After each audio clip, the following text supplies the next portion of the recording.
Phone দিছস কেন? তোরে না বলছি আমারে ফোন দিবি না? আরে আমি কি আজারে ফোন দিছি নাকি? ফোন দিছি একটা দরকারে। আমি তখন ঢাকা রিয়ানা গো বাড়িতে, ভাবতাছি ঢাকায় ছেড়ে লই যাবো গা। কি তুই ঢাকা? হ্যাঁ, গুলশান বনানি বাড়িধারা।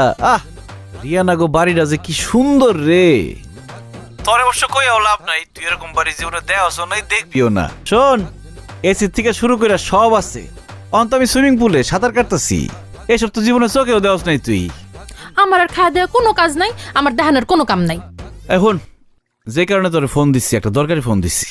এই বাড়িতে একটা কাজের মহিলা দরকার, তুই কাজ করবি নাকি? বেতন ভালো দিব, থাকা খাওয়া ফ্রি। এই আমি কাম করবো, তাও আবার তোর শ্বশুর বাড়িতে? হারামজাদা, তুই ফোন রাখ। লালি রে লালি, তুই আমার চিনলি না? অবশ্য না চিনা ভালোই করছস। আমার বুকে এখন একটাই নাম, রিয়ানা।